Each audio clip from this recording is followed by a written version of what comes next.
I'm Marcus Hale, 58 years old, and I'd been putting away money for my son Noah's college fund since he was in kindergarten. $214,800 over 17 years. Every weekend gig, every overtime shift, every canceled vacation. I'd done the math 1,000 times. It wasn't much for a lot of people, but it was everything to me. I logged into the savings account before work one morning and my stomach dropped. The balance? Zero. Just one withdrawal. Authorized user, Marilyn Whitaker. That's my mother-in-law. I sat there staring at the screen, feeling the blood drain from my face. My hands shook as I drove to Marilyn's place. She met me at the door with this fake, polite smile like I was trying to sell her a vacuum cleaner. I didn't say hello. I asked her straight up, "Where's Noah's college fund?" Her smile didn't budge. "Kayla's wedding needed a boost," she said, as casual as if she was explaining a new coat of paint. "Be grateful it's staying in the family." I blinked, trying to process that. Then she dropped the bomb. "Oh, and you and Noah aren't invited. Small ceremony. Don't make it awkward." I just stood there, dumb, a fool. All I could do was mumble, "Sure, I understand." I barely made it to the car before my phone rang. It was Ray, my father-in-law. He was crying. "Marcus, I didn't think she'd actually take the fund. She said it was just reallocating. I'm so sorry." That's when it hit me. This wasn't some mistake. This wasn't a slip-up. It was a plan. I got home, slammed the door behind me, and cleared the kitchen table. The papers scattered out like old, familiar enemies. Bank statements with big deposits labeled Noah Fund. Emails from Lydia and me, years old, with "for college" in the subject lines. Even little notes scribbled on the backs of receipts. Overtime pay, tax refund checks, side jobs, a dent in the car I had to fix. Every last bit of it was for Noah's future. I stacked the papers neatly, like I could somehow bring back the lost money just by looking at it enough. Marilyn always played the game with strings attached. Kayla, her daughter, got bailed out of everything. Late rent, credit card messes, car repairs, all of it. I was the opposite. "Be a provider," she'd tell me. Real men don't whine. She drilled it into me over the years. The account itself had been joint with Lydia since the marriage days. After the divorce, I never bothered taking her off it. I kept it that way because Ray, my father-in-law, said it would be easier to keep access in case of an emergency. I figured Noah was safer that way, with both our names on it. Looking back, I should have known. I should have seen what was coming. I dialed Lydia's number, expecting some kind of explanation. She picked up on the second ring. "What's going on with Noah's college fund?" I asked, straight to the point. She dodged it like she always did. "Oh, Marilyn's handled things," she said. "We're all family, Marcus. It's not that big a deal. Noah can get loans like everybody else." She didn't even hesitate, didn't flinch. Just like that.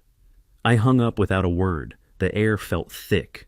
Tessa showed up a few hours later with Chinese takeout, and a look in her eyes that told me she wasn't coming to tell me how to calm down. She just listened, didn't say a word at first. She set the food down, sat across from me, and let me rage on for a while. Finally, after I ran out of steam, she said, "You've got documentation. You know exactly what your intent was. This isn't just drama, it's a case." I let that sink in for a second.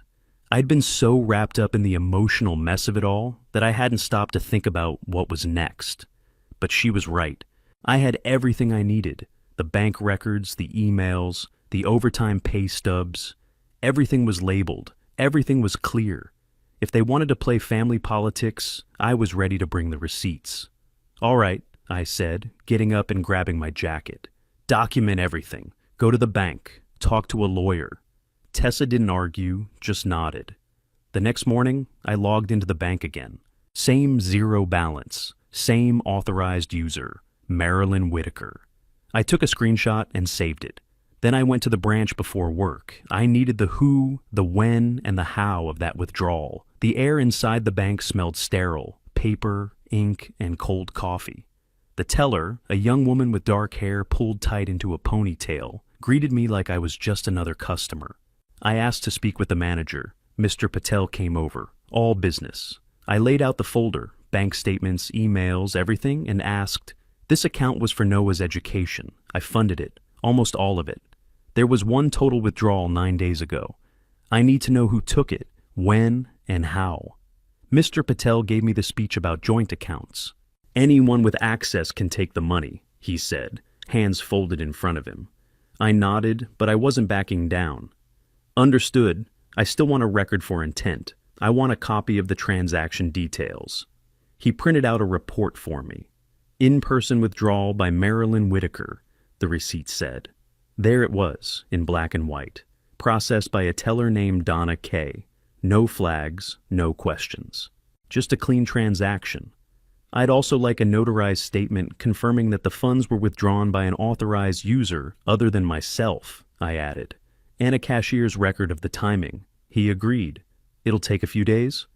I stood up, thanked him, and walked out. I sat down across from attorney Colleen Hart, feeling like I was stepping into a different world. Her office was sleek, clean lines, minimal furniture, everything in place. The sharpness in her eyes made me feel like she was sizing me up before I even said a word. But her voice was calm, steady. No nonsense. She looked through the stack of papers I handed her, bank statements, emails, the notarized records from the bank. She didn't skim them. She read every line, her eyes moving over the pages with the kind of focus that made me feel like she wasn't just hearing my story. She was dissecting it. Finally, she leaned back in her chair, folded her arms, and looked at me. Yes, she said slowly, a joint account allows withdrawal, but intent matters. Your labeling and statements will matter a lot. You've got a case, Marcus. This isn't just about the money. It's about what this money was for. My heart beat a little faster, but I kept my voice even. So, what are we talking about here? What can I do? She started explaining terms I'd never heard before. Unjust enrichment, constructive trust. But it made sense when she laid it out. If Marilyn misrepresented anything to the bank or to the vendors, or if Lydia had worked with her to conceal this whole thing, it could get really ugly for them. I wasn't just fighting for Noah's college fund anymore. I was fighting to undo a lie. Look at the timeline, Colleen said, pulling out a blank sheet of paper. You've got deposits over 17 years. That's your backbone. The withdrawal was 9 days ago. Now we connect those dots to the vendors for Kayla's wedding. She tapped her pen on the table. Judges like a clean, straightforward timeline. If they paid vendors from that account and bragged about it, she didn't have to finish the sentence. I could see where this was headed. If they used my son's future for a wedding, it wasn't just theft. It was manipulation. I swallowed hard, still processing what this might mean, but Colleen was already looking ahead. We need everything, she said. Emails, texts, invoices, payment confirmations. If the money went to pay the florist, the caterer, whoever, get the records. We need to trace that path. I nodded, but Tessa spoke up, her voice soft but clear. Vendors talk if you act like you're just organizing files after the event, she said, her tone casual, but with that quiet authority she always had. Colleen's eyes lit up. Exactly. Don't lie. Just ask for duplicates for your records. Get the paperwork from everyone involved. Vendors don't mind providing duplicates. They just don't want to be part of anything shady. I felt a weight lift off my chest. For the first time in weeks, I felt like I could see a way forward. Like I wasn't just drowning in a mess, hoping someone would throw me a lifeline. I had a plan now. I had a way to fight back. I stood up, feeling lighter, like something had finally shifted inside me. What's next? Colleen handed me a checklist, a map of everything I needed to do next. The words seemed simple, but I knew this was a big deal. I wasn't just going to let them get away with this. I could feel the fire in my chest, the kind of determination that had been missing for so long. Tessa gave me that look again, the one that told me she was all in, no matter how bad it got. She didn't need to say anything. We were in this together.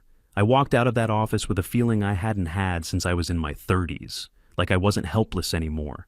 I could hit back. I could go after this. And I would, no matter what it took. I spent the next few days buried in a spreadsheet. Every deposit, every paycheck, every overtime shift, everything I'd ever put into that account for Noah's future got logged in clean rows of numbers. I even went back and highlighted the extra Saturday shifts, the oddball side jobs, the tax refund that I'd stuck in there. Then, near the end of the spreadsheet, a line I didn't need to highlight, the day the withdrawal hit. One big wipe, and after that, 4 massive transfers, a venue, a florist, a caterer, and a design studio. The amounts were staggering: $48,200, $22,000, and $17,500, all transferred across a span of 8 days. The dates lined up perfectly with the withdrawal. It was like a domino effect. One move, and the rest fell in line. I called the vendors. Just asked for family records, pretending like I was cleaning up the paperwork after the event. Most of them were polite. The florist, though, went a little further. She sent me an email thread, and there it was, a line that made my stomach turn. Relax, Kay. Noah's college pile is finally paying for something fun. I stared at it for a long time, like maybe the words would change if I looked hard enough, but they didn't. It was right there. My son's future traded for a party. I pulled confirmation invoices from the venue. They showed 3 installments, $48,200, $22,000, and $17,500.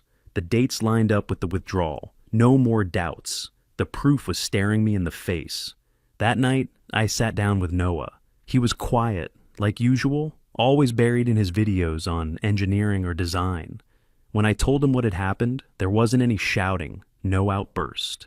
Just him sitting at the edge of the couch, the same expression on his face as when he was younger, the one that always made me feel like I needed to protect him from the world. "Grandma did that?" he asked, his voice flat. I nodded, feeling the weight of it all settle between us. He didn't cry, didn't scream, just looked down at his hands. "I knew she preferred Kayla," he said, voice smaller now. I didn't think it went that far. I took a deep breath, trying not to let the anger build again. "We're going to fight it, Noah. I'm serious. We've got a lawyer and we've got a timeline. We're not backing down." He didn't say anything for a while, just stared at the screen of his phone. I watched him delete 3 college emails without opening them. It hit me like a punch to the gut. That one stung, harder than any of the numbers or dates or anything else in the whole mess. I leaned forward, made him look at me. "Noah, listen to me. Win or lose, you're not taking on debt for college because someone else wanted good photos. You're not. I'll make sure of it." He finally nodded, but his eyes were still distant. Like I could promise him the world, and it wouldn't change the fact that the damage had been done. I couldn't blame him. He was 18 now, old enough to understand how the world worked and how it didn't. He didn't have the same fire that I did, not yet. But maybe that's what I was fighting for. To make sure he didn't get crushed under the weight of this world like I had. To make sure he had a chance at something better than what he'd been handed. It didn't take long for the word to spread. Aunt Susan shot me a text the next morning. "You're really suing over a misunderstanding?" The message burned into my phone, sharp and dismissive. I typed back fast, no hesitation. She emptied my son's college fund for a party we weren't invited to. I stared at the screen, waiting for her reply. Nothing came. That's how it went. Some people took sides, others stayed quiet. My cousin Brian called me late one night. His voice was low, like he was afraid someone might overhear. "Marcus? I've seen her do this before," he whispered. "Marilyn's always moving family money around, making sure her favorites are taken care of. I don't know why it took this long, but I'm glad someone's finally saying no." His words settled somewhere deep in my chest. It wasn't just about the money. It was about a pattern, something that had been happening for years, only now it had landed in my lap and I wasn't going to let it slide. Colleen had said we had enough for a demand letter. But then she gave me a piece of advice I hadn't considered, something that made the blood run cold in my veins. "A public record will help you later in court," she said. "If they keep spinning the family funds fairy tale, let them tell it in front of witnesses." I thought about that. The family was already in turmoil. But if Marilyn was going to lie about this, let her lie in front of everyone. I'd let her try to explain it to the crowd at the reception. I called Ray the next day. I wasn't sure how to approach him, but there was no easy way to say it. "I'm planning on speaking at the wedding if the mic opens up. If they want to tell this story in front of everyone, Fine. Let's make sure they hear the truth. There was a long silence on the other end of the line. I could hear Ray breathing, could hear the panic rising in him. Marcus, this will humiliate everyone. It's not just about the money, it's about family. You can't do this. I let his words hang in the air for a moment before I responded. She humiliated Noah. You think what she did to him is okay? The difference is, I'll be telling the truth. There was a shift in his voice then, something raw. What do you need from me? I could feel the tension, the fragile thread of our conversation hanging by a thread. I need the truth, and don't stand in my way. There was a pause before he answered, this time with a little more certainty. I won't. I can't. I didn't know if I believed him, but I couldn't afford to think about it too much. I had to keep moving forward. That afternoon, I printed everything. Bank statements, the notarized summary from the bank, vendor invoices, the florist's email with that damn line about Noah's college pile, finally paying for something fun. I slipped everything into a plain folder. No flashy labels, no theatrics, just paper, cold, hard evidence. I wasn't interested in drama. This wasn't about causing a scene. This was about making sure my son didn't lose out on what he deserved. Tessa came over later that evening, and when I handed her the folder, she didn't need to ask. She just nodded, like she knew exactly what was coming. We were both in the thick of it now, whether we liked it or not. I couldn't tell if I was doing the right thing anymore. There were days when I wondered if I was just making everything worse. But then I'd think about Noah, about how he deserved better than this, and the doubt would fade. The plan was set. No more second guessing. If they wanted to treat family money like monopoly cash, I was ready to make them answer for it. The venue looked like a magazine, everything white and glowing, string lights hanging like stars, too much glassware on every table. The whole place had that perfect polished sheen, like it was crafted for Instagram. I could almost smell the desperation in the air, the need for everything to be just right. Tessa stood beside me, her presence calm but solid. Ray was at the other end of the room, fiddling with his tie, trying to pull it tight. When he caught my eye, he gave me a quick, strained smile. "Thanks for being decent," he muttered, voice low, almost like he was apologizing before it even started. I didn't let the words settle in. I was already thinking ahead, already feeling the weight of what was coming. "You may not say that in 20 minutes, I told him, voice sharp. The ceremony was quick, the kind that felt like it was over before it began. Kayla looked thrilled, every inch the bride she'd imagined herself being since she was a kid. Marilyn was right there beside her, floating around like some kind of queen, accepting compliments like they were payment for her hard work. She wore that smile, the one that never cracked, no matter how much you wanted it to. Noah kept to the back, standing with Tessa. He was quiet, like always. I watched him, wondering if he felt the way I did, like there was something wrong with all of this, like he was waiting for someone to tell the truth.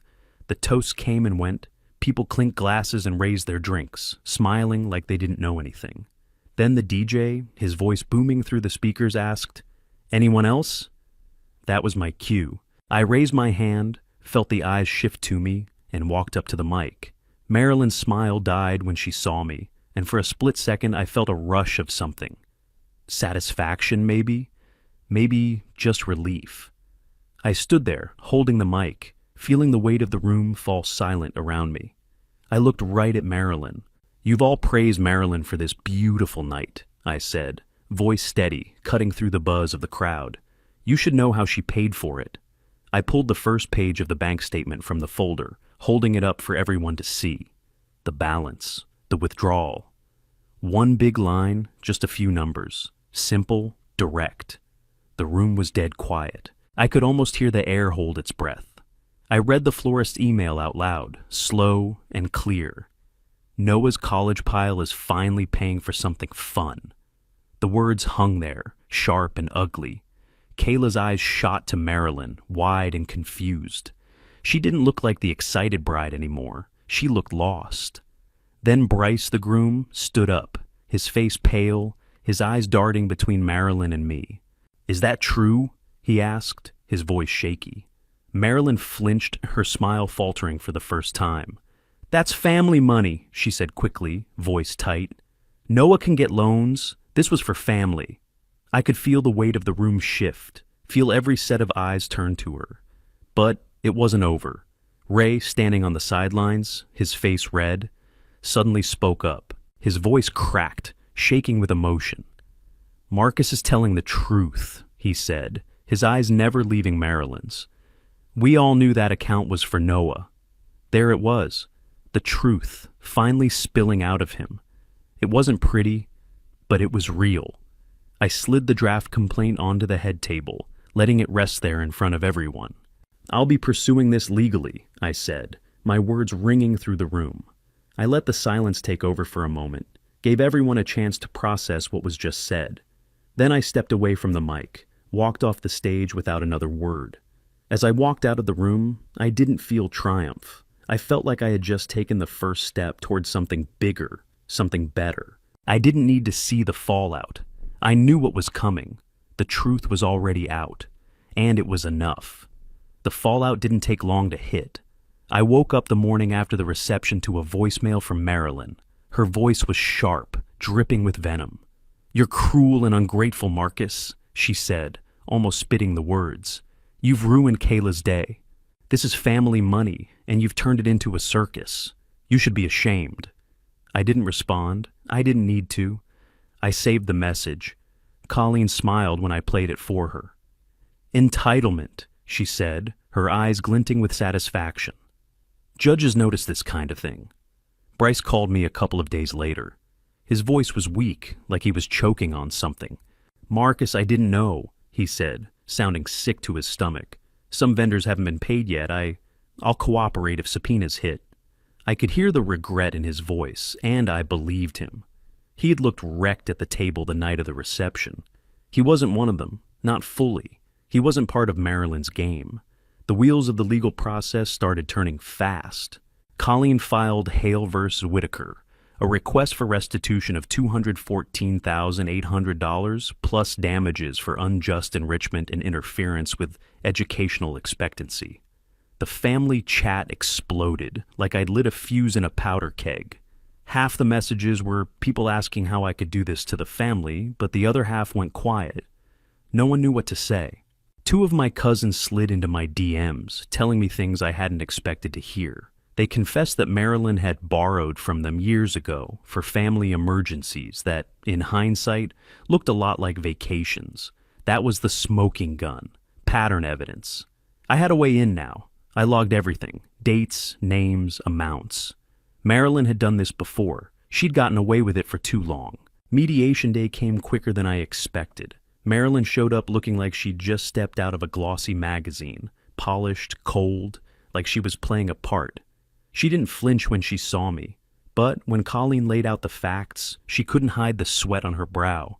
Marilyn tried to play it off, offering a partial payback. Overtime, interest-free. It was laughable. Colleen didn't flinch either. "Full restitution, plus something for the disruption," she said, her voice calm but unyielding. "Or we keep going." Ray sat across from us, his face ashen but unbroken. He didn't look away when I spoke, and that was something. He hadn't been able to stop Marilyn before, but now he was standing firm. I wasn't sure if he was doing it for me, for Noah, or because he realized that Marilyn had dragged everyone into this mess, but he didn't look like he was backing down. We let the silence sit for a while, the weight of it all pressing in. Marilyn shifted in her seat, her lips tight. Finally she broke. She agreed. Full restitution. But it came with a cost. She'd have to liquidate assets, sell off things, including the designer handbags that she'd always flaunted. A second mortgage. A blow to her pride that she'd never recover from. I didn't feel relief. I didn't feel joy. I felt done. Like I'd fought for something that should have never been taken in the first place.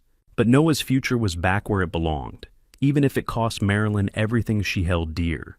When the deal was sealed, Colleen handed me the paperwork. The numbers looked good on paper, but the real victory wasn't in the money. It was in the truth being out there. In Marilyn's world, appearances meant everything. Now, her carefully constructed facade was crumbling, and there was nothing she could do to stop it. I walked out of that mediation feeling like I had finally set something right. Not for me, no, but for Noah. I'd done what I promised, and that was enough. It was his future. I would protect it.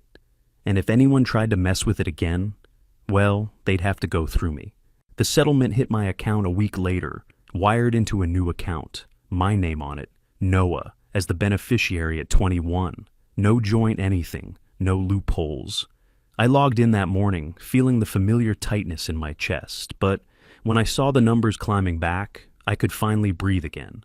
The relief was instant, but it wasn't joy. It was more like stepping out of a storm into clear skies. Finally, I could see a path forward for Noah, for both of us. Marilyn, of course, told anyone who would listen that I'd destroyed family over money. I kept quiet, didn't engage, just kept the receipts. People who mattered saw the documents. The rest? Let them believe whatever helped them sleep at night. Ray moved out shortly after the settlement, told me he was staying with a buddy for a while, said he was tired of watching financial bullying get called love. I understood that. I could tell he felt torn, but I wasn't interested in fixing things anymore, not with him or anyone else. I told him, I'm tired too, Ray, but I'm done being the quiet guy who fixes things after the wreckage.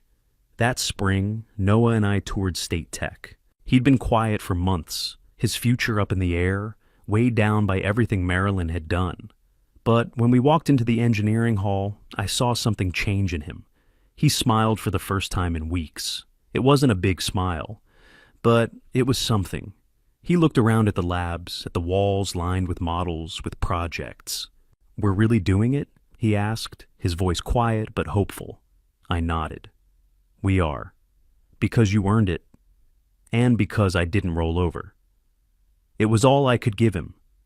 I couldn't change what had happened, but I could make damn sure he didn't end up paying for it. I won't pretend I felt joy watching Marilyn sell the house she'd always bragged about. I didn't, not one bit. But I did feel relief. The weight of it, the years of holding it together, while watching the people who should have protected Noah tear him down. It was gone. Actions, consequences. It's not complicated. I used to think being a good man meant absorbing hits and calling it honor. Now I know better. You draw lines, you protect your kid. And when someone gambles your child's future for a photo op, you make sure the whole room hears the truth.